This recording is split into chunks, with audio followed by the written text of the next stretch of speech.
ಇರಬೇಕೆಂದು CITU ಅಡಿಯಲ್ಲಿ ಇಂಡಿ ತಾಲೂಕದಲ್ಲಿ 12 ಮುಂಜಾನೆ 10 ಗಂಟೆಯಿಂದ ಪ್ರಾರಂಭ ಮಾಡಬೇಕು. ಹಾಗೂ ಬೀದಿ ಬದಿ ವ್ಯಾಪಾರ ಹಿಡಿದು ಮಹಿಳೆಯರು, ಅಂಗನವಾಡಿ ಕಾರ್ಯಕರ್ತೆಯರು ಹಾಗೂ ಸಹಾಯಕಿಯರು, ಬಿಸಿ ಊಟದವರು ಹಾಗೂ ಗ್ರಾಮ ಪಂಚಾಯತಿಯವರು, ರೈತ ಸಂಘದವರು, ಅಂಗನವಾಡಿ ಕಾರ್ಯಕರ್ತೆಯರ FRS ಹಾಗೂ ಅವರ BLO ರದ್ದು ಮಾಡಬೇಕಂತ ಕೇಂದ್ರ ಸರ್ಕಾರದವರೆಗೂ ಮನವಿ ಕೊಡಲಾಯಿತು. ಆದರೆ ಅದು ರದ್ದು ಮಾಡಲಿಲ್ಲ. ಯಾಕಂದ್ರೆ ಅಂಗನವಾಡಿ ವರ್ಕರಿಗೆ ಹೆಚ್ಚಾಗಿ ಅವರಿಗೆ ಅಂಗನವಾಡಿ ಶಾಲಾಪೂರ್ವ ಶಿಕ್ಷಣ ನಡೆಸಲು ಆಗೋದಿಲ್ಲ. ಆದ ಕಾರಣ ಲಕ್ಷ್ಮೀ ಹೆಬ್ಬಾಳ್ಕರ್ ಅವ್ರ ತನಕ ಶಿಕ್ಷಣ ಅಧಿಕಾರಿಗಳ ತನಕ ಹೋದ್ರೂ ಶಾಸಕರೇ ಆಗಲಿ ಅಥವಾ ತಹಶೀಲ್ದಾರ್ ಆಗಲಿ ಎಲ್ಲರಿಗೂ ಮನವಿ ಕೊಡಲಾಯಿತು. ಆದರೆ ರದ್ದುಪಡಿಸಲಿಲ್ಲ. ಈ ಒಂದು ಇಲೆಕ್ಷನ್ ಆಗಲಿ, ಆದರೆ ಮುಂದಿನ ಸಲ ಯಾರೂ ಹಾಕಬಾರ್ದಂತ ಅಂಗನವಾಡಿ ಕಾರ್ಯಕರ್ತೆಗೆ ಒತ್ತಡ ಹೆಚ್ಚಿರೋದ್ರಿಂದ ಅದು ರದ್ದುಪಡಿಸಬೇಕು. ಹಾಗೂ ಎಲ್ಲ ಕಾರ್ಮಿಕರಿಗೆ ಅವರ ವೇತನ ಹೆಚ್ಚಾಗಬೇಕು. ಕಾರ್ಮಿಕ ಕಾನೂನುಗಳು ಈ ಕೇಂದ್ರ ಸರ್ಕಾರ ಏನು ರದ್ದುಪಡಿಸಲಿಕ್ಕತ್ತಿದೆ ಅದು ಮಾಡಬಾರದು, ರದ್ದುಗೊಳಿಸಬೇಕು ಕಾನೂನಿನ ಬಗ್ಗೆ. ಹಾಗೂ ಇವರಿಗೆಲ್ಲರಿಗೂ ಪೇಮೆಂಟ್ ಹೆಚ್ಚು ಮಾಡಬೇಕು. ಕೆಲಸ ಹೆಚ್ಚ, ಪೇಮೆಂಟ್ ಕಡಿಮೆ.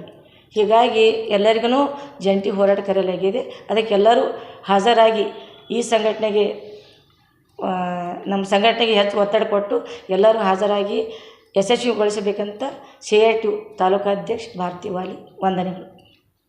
ಅಖಿಲ ಭಾರತ ಕಾರ್ಮಿಕ ಸಂಘಟನೆಗಳ ಕರೆ ಮೇರೆಗೆ ಒಂದು 12ನೇ ತಾರೀಕಿಗೆ ಹೋರಾಟ ಇರುವುದರಿಂದ ಅದರ ಭಾಗವಾಗಿ ಇವತ್ತಿನ ದಿವಸ ಪತ್ರಿಕಾಗೋಷ್ಠಿಯನ್ನು ಹಮ್ಮಿಕೊಂಡಿದ್ದಾಗಿದೆ. ಈ ಒಂದು ಫೆಬ್ರವರಿ 12ರ ಹೋರಾಟವು ಒಂದು ಕೇಂದ್ರ ಕಾರ್ಮಿಕ ಸಂಘಟನೆಗಳ ಒಕ್ಕೂಟದ ಕರೆ ಮೇರೆಗೆ ಇವತ್ತಿನ ದಿವಸ ನಮ್ಮ ಇಂಡಿ ಪಟ್ಟಣದಲ್ಲಿ CITU ಸಂಯೋಜಿತವಾಗಿ ಒಂದು ದೊಡ್ಡ ಪ್ರಮಾಣದ ಒಂದು ಹೋರಾಟವನ್ನು ಮಾಡಬೇಕಾಗಿರೋದ್ರಿಂದ ಈ ಒಂದು ಹೋರಾಟಕ್ಕೆ ಈ ಹೋರಾಟದಲ್ಲಿ ಭಾಗವಹಿಸೋದಕ್ಕೆ ಯಾರ್ಯಾರಪ್ಪ ಅಂತಂದರೆ ಅಂಗನವಾಡಿ, ಬಿಸಿ ಊಟ, ಆಶಾ ಮತ್ತು ಗ್ರಾಮ ಪಂಚಾಯತಿ ನೌಕರರು, ಪೌರ ಕಾರ್ಮಿಕರು ಮತ್ತು ಕೂಲಿ ಕಾರ್ಮಿಕರು, ಒಟ್ಟಾರೆ ಹೇಳಬೇಕಪ್ಪ ಅಂತಂದರೆ ಪ್ರತಿಯೊಬ್ಬ ಜನಸಾಮಾನ್ಯರು ಹಿಡ್ಕೊಂಡು ಪ್ರತಿಯೊಬ್ಬರ ಒಂದು ಎಲ್ಲ ಕಾರ್ಮಿಕ ವರ್ಗದವರು ಕೂಡ ಒಂದು ಈ ಹೋರಾಟದಲ್ಲಿ ಭಾಗವಹಿಸಬೇಕಾಗಿದೆ.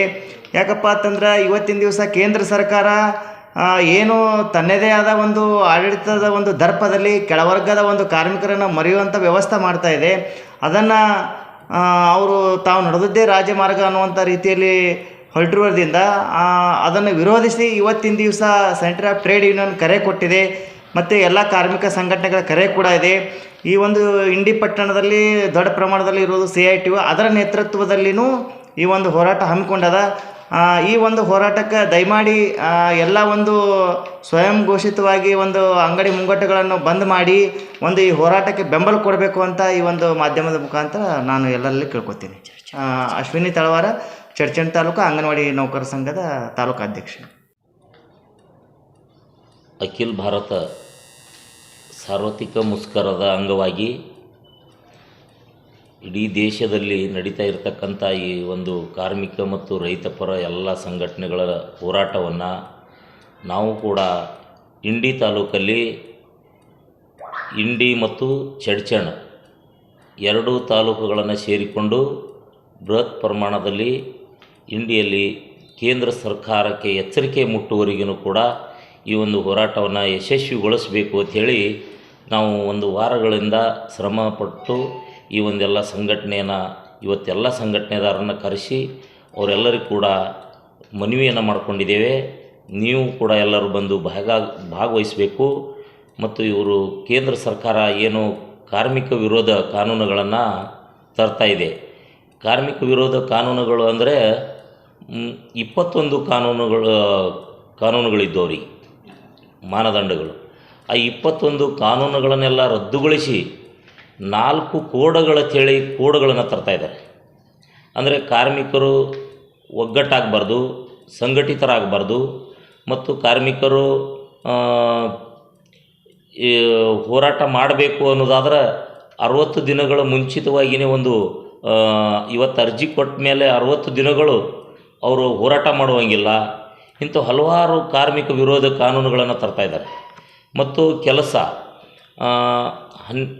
ಅವರಿಗೆ 12 ತಾಸುಗಳು ಒಂದು ದಿನದಲ್ಲಿ 12 ತಾಸು ಕೆಲಸ ಮಾಡಬೇಕು ಕಾರ್ಮಿಕರು. ಇವತ್ತಿನ ದಿವಸ ಇರತಕ್ಕಂಥದ್ದು 8 ತಾಸನೇ ಕೆಲಸ ಮಾಡೋಕ್ಕಾಗಲ್ಲ. ಅಂಥದ್ರಲ್ಲಿ 12 ತಾಸುಗಳು ಕೆಲಸ ಮಾಡಬೇಕು ಅಂದರೆ ಅದು ಆಗದೇ ಇರತಕ್ಕಂಥದ್ದು.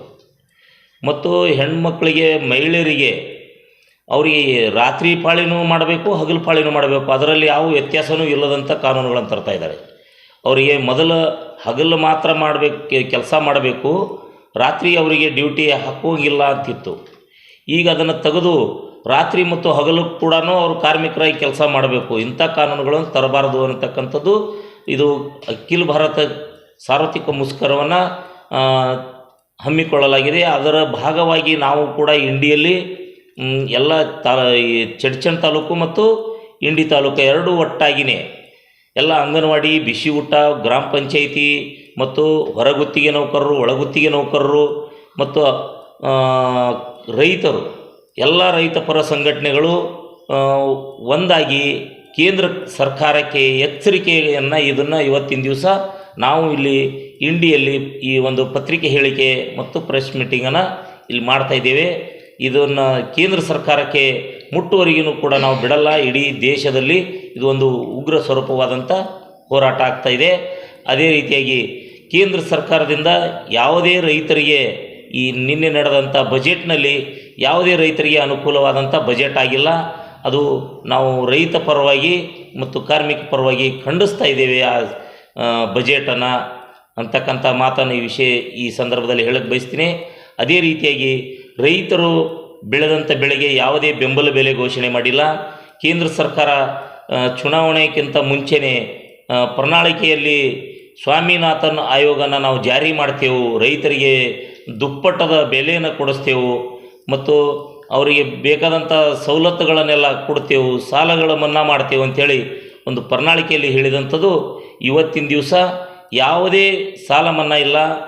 ಬಂಡವಾಳಶಾಹಿಗಳ ಪರವಾಗಿ ಮಾತನಾಡೋದು ಮತ್ತು ಬಂಡವಾಳಶಾಹಿಗಳ ಸಾಲ ಮನ್ನಾ ಮಾಡುವುದು, ರೈತರ ಸಾಲ ಯಾವುದೇ ಮನ್ನಾ ಮಾಡಿಲ್ಲ, ರೈತರಿಗೆ ಬೇಕಾದಂಥ ಸವಲತ್ತುಗಳನ್ನು ಕೊಟ್ಟಿಲ್ಲ. ಅದೇ ರೀತಿಯಾಗಿ ಸ್ವಾಮಿನಾಥನ್ ಆಯೋಗ ಜಾರಿ ಮಾಡ್ತೀನಿ ಅಂತ ಹೇಳಿದವರು ಅದರ ಬಗ್ಗೆ ಮಾತೇ ಎತ್ತಾ ಇಲ್ಲ. ಇವತ್ತು ಸ್ವಾಮಿನಾಥನ್ ಆಯೋಗನ ಜಾರಿಗೊಳಿಸಬೇಕು. ಅದೇ ರೀತಿಯಾಗಿ ರೈತರಿಗೆ ಬೇಕಾದಂಥ ಸವಲತ್ತುಗಳನ್ನು ಕೊಡಬೇಕು ಮತ್ತು ಕಾರ್ಮಿಕ ಪರವಾಗಿರ್ತಕ್ಕಂಥ ಸವಲತ್ತುಗಳನ್ನು ಕೊಡಬೇಕು. ಆ 4 ಕೋಡ್ಗಳು ಏನು ತಂದಿದ್ದಾರೆ ಕಾರ್ಮಿಕ ವಿರೋಧ, ಅದನ್ನು ರದ್ದುಗೊಳಿಸಬೇಕು. ಮತ್ತು ಅದೇ ರೀತಿಯಾಗಿ ಇವತ್ತು ಮಹಾತ್ಮ ಗಾಂಧಿ ರಾಷ್ಟ್ರೀಯ ಉದ್ಯೋಗ ಖಾತ್ರಿ ಇರ್ತಕ್ಕಂಥದ್ದನ್ನು ರದ್ದುಗೊಳಿಸಿದ್ದಾರೆ. ಅದು VBG ರಾಮ್ಜಿ ಹೇಳಿ ಹೊಸದಾಗಿ ಅದಕ್ಕೆ ನಾಮಕರಣವನ್ನು ಮಾಡಿ ಅದರಲ್ಲಿ ಹಲವಾರು ಕಾನೂನುಗಳನ್ನು ತಿದ್ದುಪಡಿಯನ್ನು ಮಾಡಿ ಹಳ್ಳಿಯಲ್ಲಿರ್ತಕ್ಕಂಥ ಕಾರ್ಮಿಕರನ್ನು ವಲಸೆ ಹೋಗುವುದನ್ನು ನಿಲ್ಲಿಸಬೇಕು ಅಂಥೇಳಿ ಅದನ್ನು ಮಹಾತ್ಮ ಗಾಂಧಿ ರಾಷ್ಟ್ರೀಯ ಉದ್ಯೋಗ ಖಾತ್ರಿ ತಂದಿತ್ತು.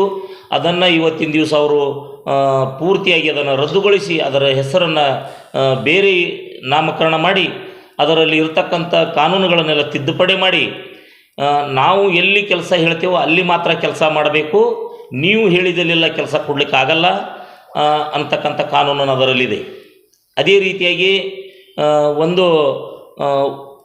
ಈಗೇನು 100 ಮಾನವ ದಿನಗಳು ಇದ್ದುದನ್ನು 125 ದಿನಗಳು ಮಾಡಿದ್ದಾರೆ. ಈಗ ಹಿಂದೆ ಮಹಾತ್ಮ ಗಾಂಧಿ ರಾಷ್ಟ್ರೀಯ ಉದ್ಯೋಗ ಖಾತ್ರಿ ಇರುವಾಗಲೇ 100 ದಿನಗಳನ್ನೇ ಪೂರೈಸೋಕ್ಕಾಗ್ತಾ ಇರಲಿಲ್ಲ.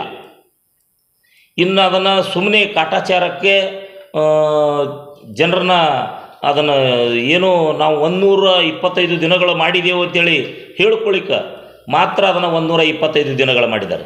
ಆ 125 ದಿನಗಳು ಯಾವ ರೀತಿ ಮಾಡಿದಾರೋ ಅದೇ ರೀತಿಯಾಗಿ ಈಗಿರ್ತಕ್ಕಂಥ ಪೇಮೆಂಟನ್ನು ಜಾಸ್ತಿ ಮಾಡಬೇಕಾಗಿತ್ತು. ನಾವು ರೈತ ಸಂಘಟನೆಯಿಂದ ಕಾರ್ಮಿಕ ಸಂಘಟನೆಯಿಂದ 600 ರೂಪಾಯಿ ಮಾಡಬೇಕು ಕೇಳಿದೆವು, ಅದನ್ನು ಮಾಡಿಲ್ಲ. ಯಾಕಂದ್ರೆ ಅದು ಕೈಯಿಂದ ಕೊಡಬೇಕಾಗ್ತದೆ, ದುಡ್ಡು ಕೊಡಬೇಕಾಗ್ತದೆ. ಅದಕ್ಕಾಗಿ ಅದನ್ನು ಮಾಡಲಾರ್ದೇ ಹೆಂಗೆ ಇಟ್ಟಿದ್ದಾರೆ. ಅದರ ವಿರೋಧ ಕೂಡ ನಾವು ಇವತ್ತಿನ ದಿವಸ ದೊಡ್ಡ ಪ್ರಮಾಣದಲ್ಲಿ ಎಲ್ಲ ಮಹಾತ್ಮ ಗಾಂಧಿ ರಾಷ್ಟ್ರೀಯ ಉದ್ಯೋಗ ಖಾತ್ರಿ ಯೋಜನೆಯಡಿಯಲ್ಲಿ ಏನು ಕೆಲಸ ಮಾಡ್ತಿದ್ರು ಆ ಎಲ್ಲ ರೈತರು ಮತ್ತು ಗ್ರಾಮ ಪಂಚಾಯಿತಿಯಲ್ಲಿ ಇರ್ತಕ್ಕಂಥ ಎಲ್ಲ ಸದಸ್ಯರು, ಹಳ್ಳಿಗಳಲ್ಲಿ ಉದ್ಯೋಗ ಖಾತ್ರಿಯಲ್ಲಿ ಕೆಲಸ ಮಾಡೋ ಜನರು ಎಲ್ಲರೂ ಕೂಡ ಅವತ್ತಿನ ದಿವಸ ಬಂದು ಭಾಗವಹಿಸಿ ಈ ಹೋರಾಟವನ್ನು ಯಶಸ್ವಿ ಮಾಡಲಿಕ್ಕೆ ನಾವೆಲ್ಲರೂ ಪ್ರಯತ್ನ ಮಾಡ್ತಾಯಿದ್ದೇವೆ ಅಂಥೇಳಿ ನನ್ನ 2 ಮಾತು ಮುಗಿಸ್ತೀನಿ. ನಾನು ಕರ್ನಾಟಕ ಪ್ರಾಂತ ರೈತ ಸಂಘದಿಂದ ತಾಲೂಕು ಅಧ್ಯಕ್ಷ ಭೀಮರಾಯ ಪೂಜಾರಿ.